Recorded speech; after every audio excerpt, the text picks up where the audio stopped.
Hello and welcome to Nocab Game Design. In the previous episode, I was looking at perhaps the worst level in this entire game, the Chapter 16 combat operation. Now, I don't make that claim lightly. I try and focus on the positive elements of game design, but in the previous level, it was pretty bad. And my main criticism there was that the level was too simple. It was too easy.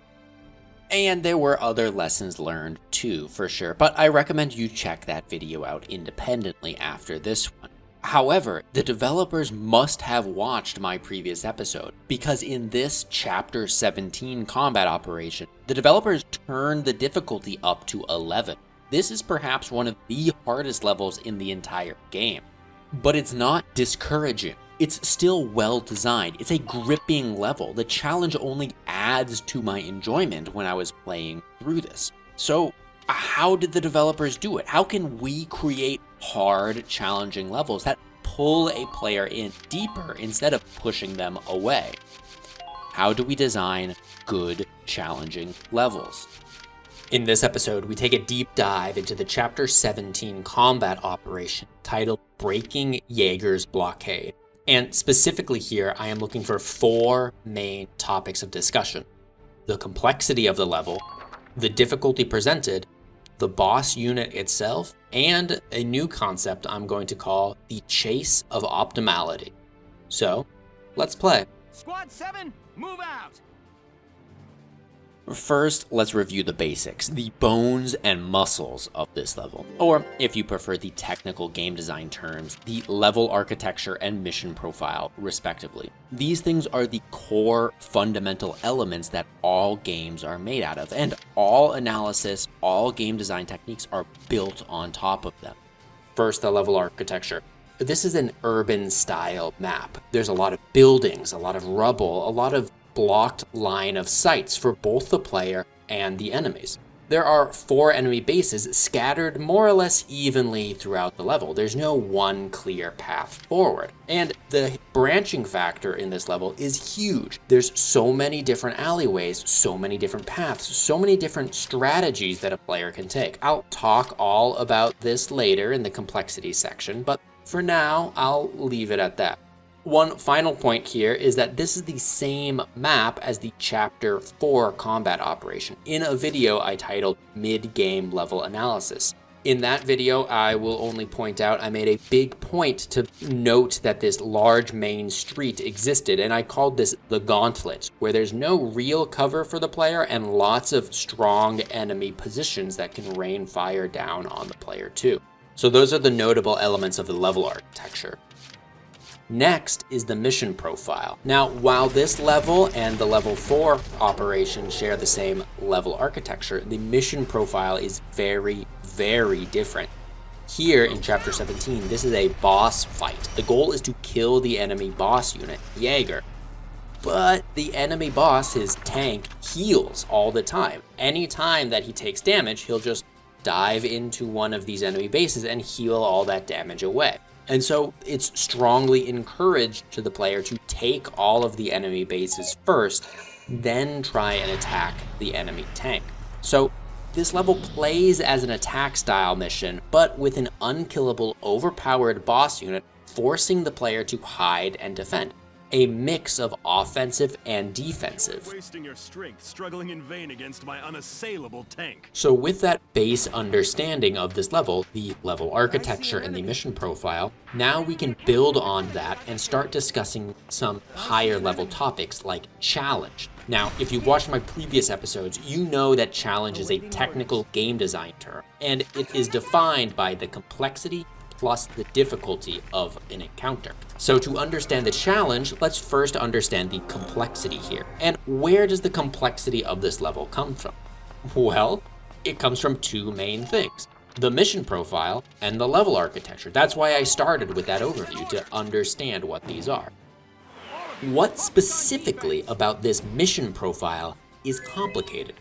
Well, the first and clearest one to me is that this is an offensive and defensive mission. These are 2 mission profile opposites that the player has to accomplish at the same time. And this is complicated. Why is it complicated? Well, if you design a level that only has a single type of mission profile, say some defend the point mission. Then there are techniques, there are strategies that the player can employ to make that one mission goal achievable. However, as soon as you force the player to do two distinct mission goals at the same time, for example, capturing a base and defending a base, then it becomes a lot more complicated. It's complicated because the player is constantly generating plans. What is their next move? Where should they position their units? What should they do in this level in order to make progress? And one style of plans are offensive based. I should position my unit to attack the next base. I should get a flanking position. I should reload and prepare before I move on and assault the next location. But the other type of plans that the player is generating are defensive plans. I should fall back. I should reinforce my troops. I should reload and prepare for a defensive encounter. And these are two diametrically opposed mission plans. There's only a limited amount of resources the player has available to them. And so forcing the player to do two mission objectives, two opposite mission objectives, really limits the planning space that the player can follow through on. Additionally, this mission profile of further capturing more and more bases reduces the amount of resources available to the player. Each defense gets harder and harder as the mission profile goes on because you have to spread your units thin, leave a small garrison behind to defend a previous base, which also further limits the amount of plans that the player can come up with. And the final nail in the complexity coffin from this mission profile is Jaeger himself. He moves randomly, or kind of randomly, throughout this map, and so that means any plan that the player comes up with, they have to account for Jaeger potentially showing up and doing something different. What happens if Jaeger turns left here? What happens if he goes straight? Do I have a counter contingency in case for that? Should I pull back and play defensive, or should I push forward and hope that he goes the other way, play offensive? The mission profile here is building the complexity of the level. But the mission profile isn't the only thing that's adding complexity. The level architecture also adds a huge amount of complexity here. Simply from the branching factor. There are so many little roads here, so many crosses, so many decisions that the player has to make constantly. Should they go left and duck down into this alleyway, or should they go straight? Should I spend more time to go around and potentially get a flanking position, or should I assault directly and play more aggressive? The sheer quantity of decisions here is the complexity. It's really hard to make long-term plans or even short-term plans on what to do here just because of the amount of decisions that the player is expected to make and how quickly they're expected to make them. The level architecture here is presenting the player with a huge branching factor, and it's very dense. Two things together that are making the complexity very high. Simply saying that there's a lot of decisions thrown at the player very quickly is only really level 1, surface level analysis here. To get a little bit deeper, I'm going to break the types of decisions that the level architecture presents into two main types: tactical decisions and strategic decisions.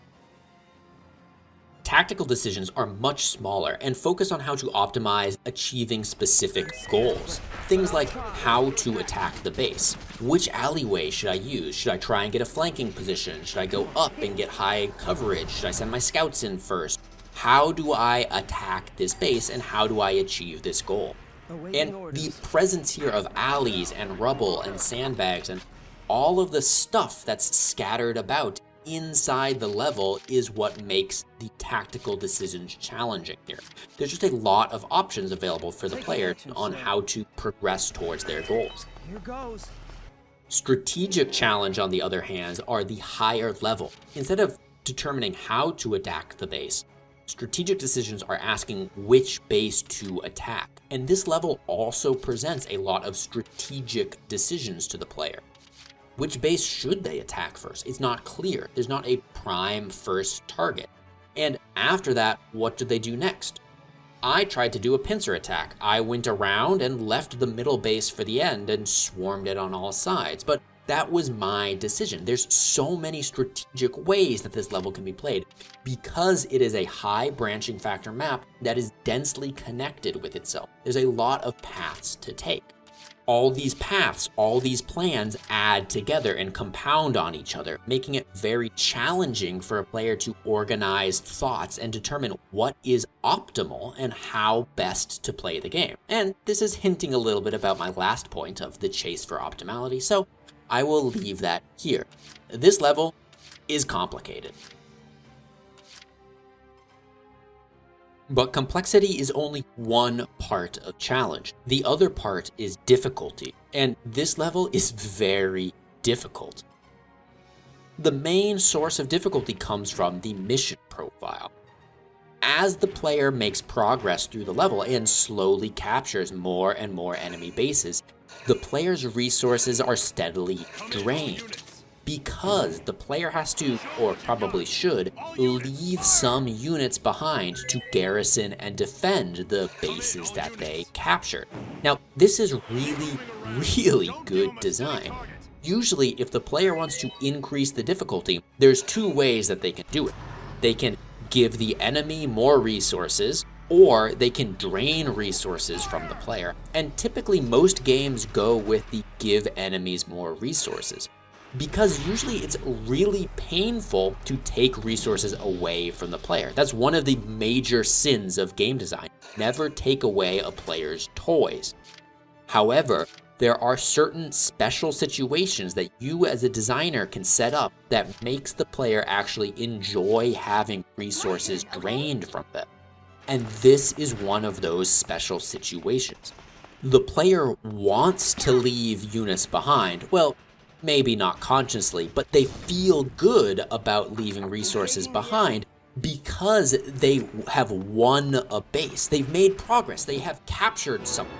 The player wants to hold on to this trophy that they've earned themselves, and so they leave units behind to defend. Effectively, the amount of units that they have available to attack the next base steadily increases.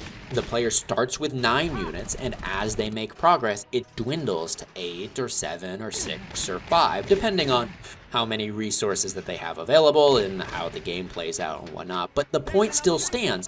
As the level progresses, the resources available to the player decreases, and it doesn't feel bad. This is amazing game design here, and probably one of the key lessons to take away from this episode is here is an excellent example of how to drain resources away from the player. To generalize the lesson here, the developers are convincing the players to drain their own resources themselves, and they're doing this by tying resource drain to level victory progress. In order to make progress, they need to hold bases, and in order to hold the bases, they need to leave units behind. Good design. Draining the player's resources is only one way to increase the difficulty. The other way is also to give resources to the enemy. And this level has very well equipped enemy units. There's a huge number of units for starters, so high quantity, but these are all the black armor units, the heavy tanks. Not to mention the unkillable boss unit that's driving around, which kind of skews the balance of power in this level heavily onto the enemy's side. But the new thing here that really makes this level stand out from the previous levels is the enemy spawn rate. 3 enemies spawn per turn. That means in order for the player to make any noticeable progress here, they need to destroy 4 units per turn. And even then, when they're doing that, they're only making 1 unit of progress, which is really slow. And again, this level has a lot of units in it. The general lesson here, to really turn up the difficulty in your game, simply giving the enemy more resources, quantity and quality, isn't enough. You also need to accelerate the amount of resources. Give them more units per unit of time in your game. This is a turn-based game, so it makes sense here. But in perhaps a real-time strategy game, the enemies could be constantly healing or multiplying or something else. Giving the enemy a high quantity and quality of resources is only level 1 difficulty.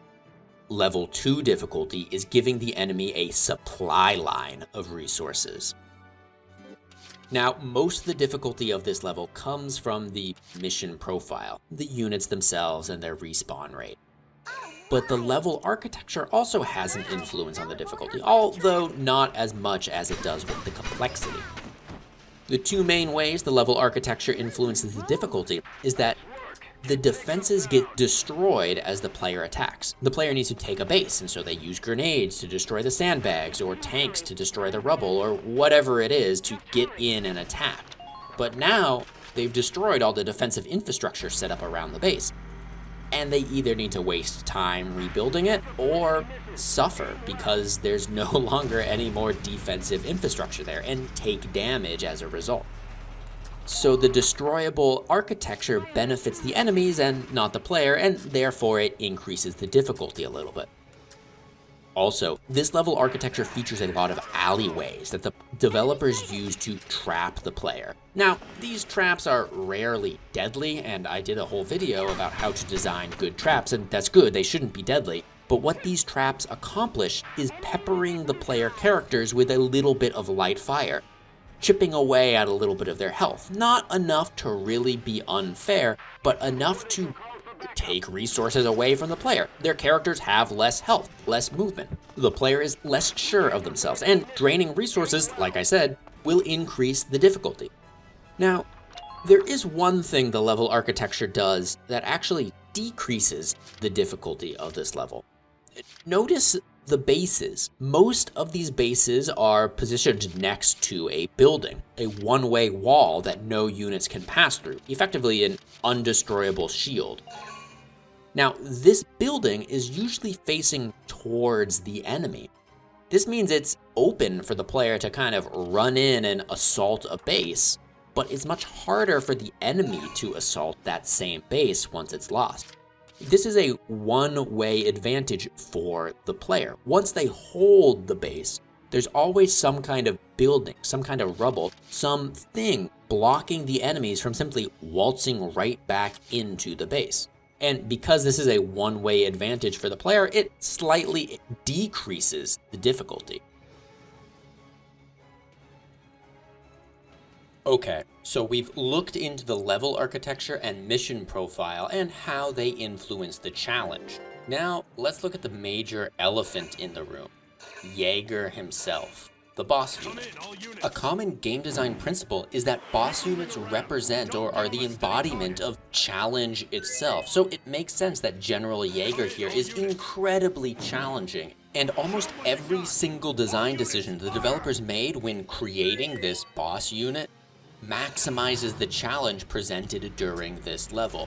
Now, right now, I'm not going to go into boss unit analysis mode here. I'm trying to focus mostly on challenge analysis. But the line blurs a little bit between good boss encounter design and good level challenge design. Because, generally speaking, a good boss encounter is challenging. They're kind of the same thing, usually, depending on the situation. For this game and this level, the Jaeger boss unit presents challenge, and that is good design. But how exactly does it present challenge? Well, let's start at the top. The most clear way that General Jaeger influences this level's challenge is via the difficulty spike he represents. This is the archetypal, unkillable, overpowered boss unit. I did an entire video about this specific boss archetype. I recommend you go check it out. But the summary is, it's just got way more stats than the player could ever hope to muster against it. Its HP and armor is impenetrable. It can move around almost the entire map with impunity. It's fast. Its damage output is incredible. It's stronger than the next most powerful generic tank unit, the heavy tank. And as I stated earlier in this video, if it ever does get into danger, it can just heal back up to full health. This is a bottomless supply of resources available to the enemy team. This is the pinnacle of difficulty spikes. So Jaeger is difficult to deal with, sure, but it also is very complicated to deal with. It's fast, it's got erratic movement, it moves all over the map, dipping its toes into every single battle that's going on in the entire sprawling map space here. This is complicated. It forces the player to create contingency plans and change their tactics as soon as Jaeger moves around. Every turn, the player has to basically start over with their planning and tactics. The first few times Jaeger disrupts your forward advance can be frustrating, but that's where the challenge comes from. The player learns to deal with this complexity and plan for the unexpected. But it's a localized challenge. Yes, Jaeger moves around the map fairly quickly, but he can't teleport. He can't move from the far eastern part of the map all the way to the far western part. The challenge he brings to the level is entirely self-contained in his area of influence. He's a localized challenge. And wherever he happens to be, or the areas immediately around him, it encourages the player to play defensively. Make defensive plans, prepare for the incoming onslaught that is this tank unit. This is good design, good challenging design.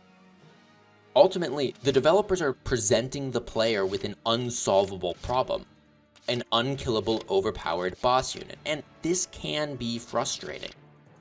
But it's really good at increasing the challenge, so the developers really want to use this unkillable tool to boost up the complexity and difficulty of the level. So how do they square the circle here? How do they give the player a frustrating, unsolvable problem, but also expect the player to have fun and eventually solve the problem?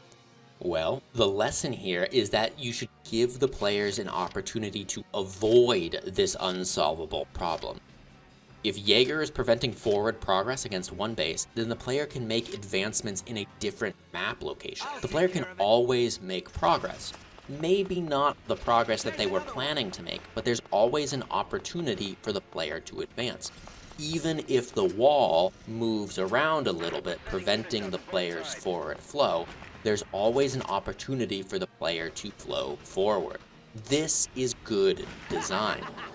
The developers never fully block off the player, only disrupt them, only make it more difficult, more challenging, more complicated for the player to move through the level and obtain the mission profile goals.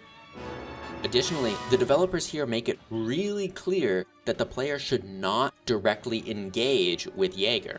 When you're presenting the player with an unkillable, overpowered challenge, a wall that stops them from forward progress, you really don't want the player slamming their head repeatedly into this wall, trying to solve this, by design, unsolvable problem.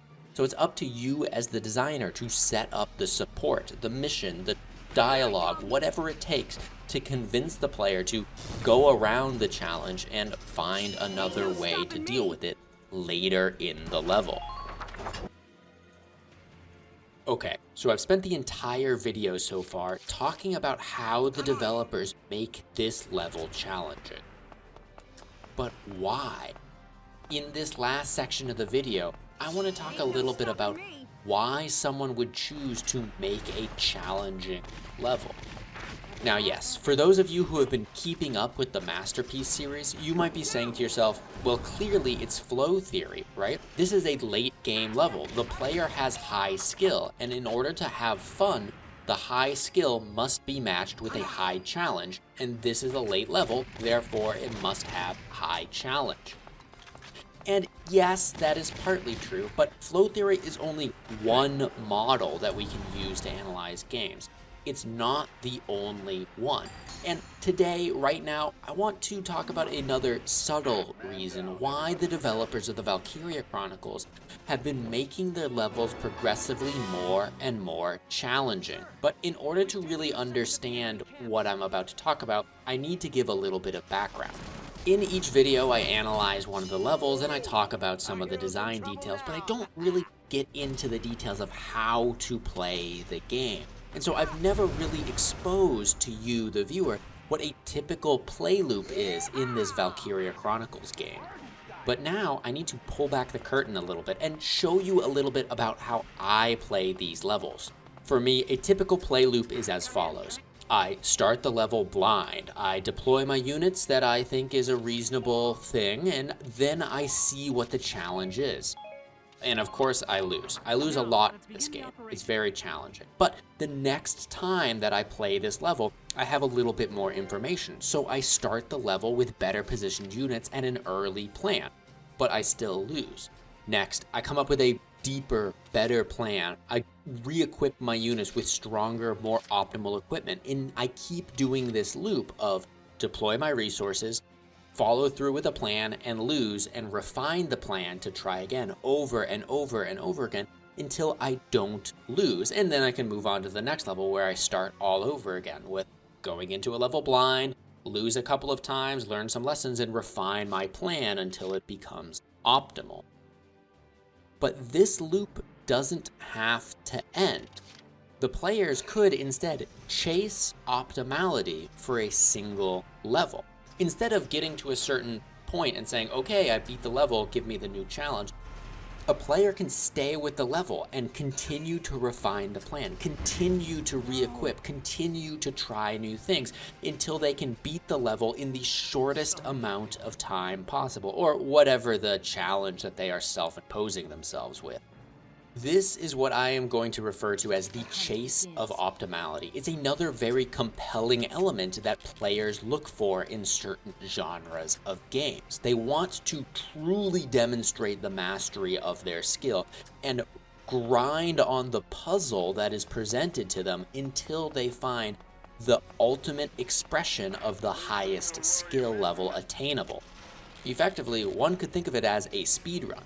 And so with this play loop in mind of constantly playing the level and constantly refining the plan to try again over and over and over, if that is the thing that is compelling your players to play the game, then why ever end?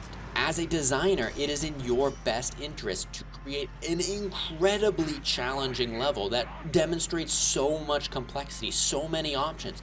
The loop must continue going on and on and on, and hours of gameplay can be spent trying to refine and optimize and discover the perfect strategy for any one given level. And that's what I think the developers of the Valkyria Chronicles are doing here. And not just in this level, but throughout the game, there have been a lot of levels that I think the maximum skill ceiling, the maximum challenge of the level is way, way higher than just the simple mission objective requirements. There are a lot of levels that I could go back to, and if I wanted to, keep grinding them out to find faster and faster strategies, higher and higher scores, more and more optimal gameplay. And that search of optimality is the gameplay. That is the enjoyment. That is the loop that the developers of the Valkyria Chronicles, I believe, are trying to convey in this game. In a previous episode, I made the argument that the Valkyria Chronicles is partially a puzzle game, and this is what I mean by that. The puzzle is figuring out how to play the level better.